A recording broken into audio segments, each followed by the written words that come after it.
AIFF ने आज एक रिपोर्ट पब्लिश की जहाँ पे उन्होंने बताया among 170 applicants of Indian football team के हेड कोच उन्होंने 3 को फाइनलाइज किया। ये 3 है Khalil Jamil, Stephen Constantine and Stefan Tarkovic. And ये तीनों मैनेजर्स में से फाइनली हमारे लिए बेस्ट ऑप्शन क्या है, इनकी हिस्ट्री क्या है, इन तीनों को आज की वीडियो के अंदर डिस्कस करेंगे कि इन तीनों में से हमारे लिए बेस्ट मैनेजर कौन रह सकता है।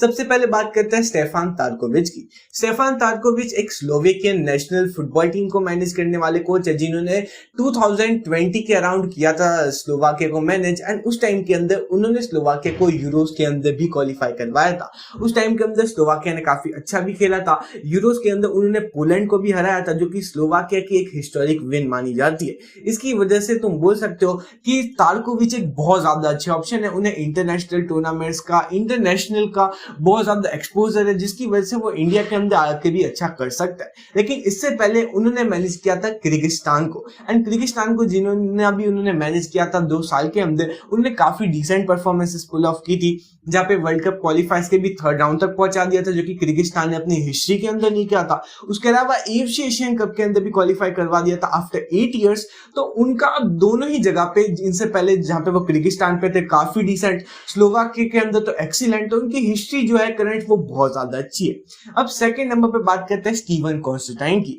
अब स्टीवन कॉन्स्टेंटाइन पर्सनली बहुत ज्यादा एक्सपीरियंस है। उन्होंने इंडिया को 2 बार मैनेज किया है। अगर तुम इंडियन फुटबॉल टीम को पहले से फॉलो कर रहे हो तो तुम्हें इनके बारे में पता ही होगा। 2002 से 2005 के बीच में मैनेज किया था एक बार, जो कि ठीक ठाक अच्छा था। लेकिन जब वो 2015 से 19 के अंदर मैनेज किया था, वो इंडियन फुटबॉल की हिस्ट्री के one of the best spells में था बाय मैनेजर, क्योंकि उस टाइम के अंदर उन्होंने 172 से 97 तक की रैंक पे पहुंचा दिया था इंडिया को। Just think about it, literally 80 ranks ऊपर पहुंचा दिया था। ये कितनी ज्यादा बड़ी बात है। इस टाइम के अंदर वो लॉन्ग टर्म इन्वेस्टमेंट पे बिलीव करते थे, बहुत ज्यादा कंजर्वेटिव स्टाइल था उनका, लेकिन तो भी बहुत ज्यादा अच्छा था। 4 साल के अंदर उन्होंने जितना अच्छा इंडियन फुटबॉल टीम को मैनेज किया है, वो मॉडर्न हिस्ट्री में इंडियन फुटबॉल की टीम के किसी ने भी नहीं किया था। एंड इसी टाइम के अंदर बहुत अच्छे प्लेयर्स भी इमर्ज हुए थे, लेकिन उन्हें इवेंचुअली कॉन्ट्रैक्ट एंड होने की वजह से इन एआईएफएफ को लगा था कि इनसे अच्छा हमें कोच मिल जाएगा, और उन्हें बदल दिया गया था। इसकी वजह से स्टीवन को जो कॉन्ट्रैक्ट एंड करना उसी टाइम पे गलत चॉइस थी, लेकिन अब वो वापस आ रहा है तो मुझे लगता है वो एक ठीक ठाक अच्छा ऑप्शन है। 3rd नंबर पर बात करते हैं खालिद जमील की। अब खालिद जमील की तो बहुत ज्यादा हाइप क्रिएट हो रखी है।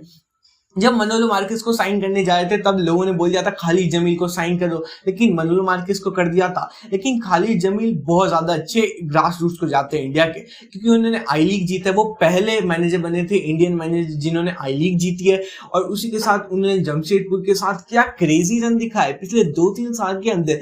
जमशेदपुर टीम के अंदर जो मेन स्टार है वो कोई प्लेयर नहीं है, उनके मैनेजर है खालिद जमील। मैं बोल सकता हूँ कि इंडिया के वो करेंटली बेस्ट मैनेजर है। एंड अगर वो ऐसा ही करते रहे तो वो इंडिया के हिस्ट्री के भी one of the best managers रह सकते हैं। एंड खालिद जमील के अंदर पोटेंशियल बहुत ज्यादा अच्छा है, वो यंग भी है एंड उसी के साथ काफी ज्यादा मैच्योर भी है।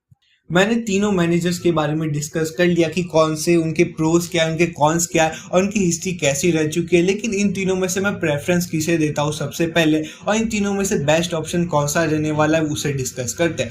3rd नंबर पे अगर मुझे प्रेफरेंस देनी है तो मैं खालिद जमील को दूंगा। अब ऑब्वियसली कुछ लोग इससे अपसेट हो रहे होंगे कि खालिद जमील जो कि ग्रास रूट्स को जानते हैं, इंडिया से इंडिया में वर्क कर रहे हैं, बहुत ज़्यादा अच्छा मैनेजिंग करियर रहा है उनका, लेकिन मेरे हिसाब से जो दूसरे के 2 ऑप्शन है वो बहुत ज़्यादा अच्छे हैं। इन तीनों में से अगर कोई भी मैनेजर बन जाता है तो वो ऑब्वियसली एक अच्छी चॉइस होगी, क्योंकि तीनों ही बहुत ज्यादा अच्छे मैनेजर है। लेकिन स्टिल मैं बोलूंगा कि खालिद जमील को तुम असिस्टेंट हेड कोच का दे सकते हो पोजीशन, लेकिन उसके अलावा अभी मैं उन्हें नहीं रखना चाहूंगा। दोनों ऑप्शन उनसे ज्यादा अच्छे हैं। 2nd नंबर पे ताकोविच एक बहुत ज्यादा अच्छे मैनेजर है। अगर तुम्हें इंटरनेशनल टूर्नामेंट्स के अंदर ग्रो करना है, इंटरनेशनल टूर्नामेंट्स में प्रेशर के अंडर खेलना है, तो वो एक बहुत ज्यादा अच्छे मैनेजर रहने वाले हैं। उन्हें एशिया की टीम्स के बारे में पता है कि एशिया की टीम्स कैसे वर्क करती है। वो पहले भी किर्गिस्तान के मैनेजर रह चुके हैं। उन्होंने किर्गिस्तान को 3rd राउंड के अंदर पहुंचाया। हमें भी 2030 के फीफा वर्ल्ड कप में 3rd राउंड तक पहुंचना है। एफसी क्वालिफायर्स भी बचे इंडिया के, उसके अंदर भी हमें कैसे भी करके क्वालिफाई करना है।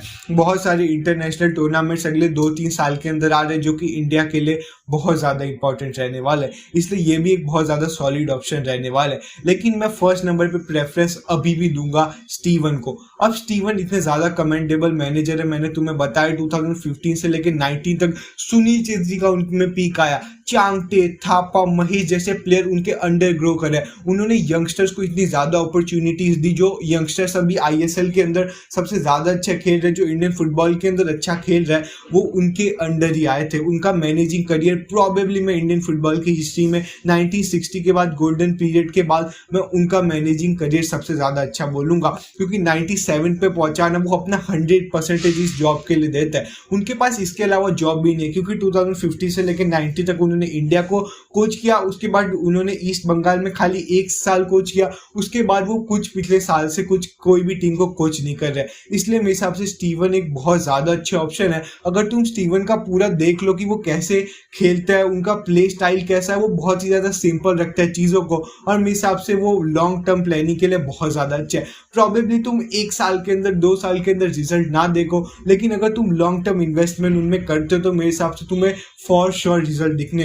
मनोलो मार्केस को भी तुमने बहुत ही जल्दी सैक किया। मनोलो मार्केस तो चलो इतने ज़्यादा अच्छे ऑप्शन भी नहीं थे, लेकिन स्टीवन मेरे हिसाब से बेस्ट ऑप्शन रहने वाला है। वैसे इनमें से कोई भी आता है अच्छा ही होगा, लेकिन इनमें से तुम्हारी प्रेफरेंस कौन सी है, let me know in the comment.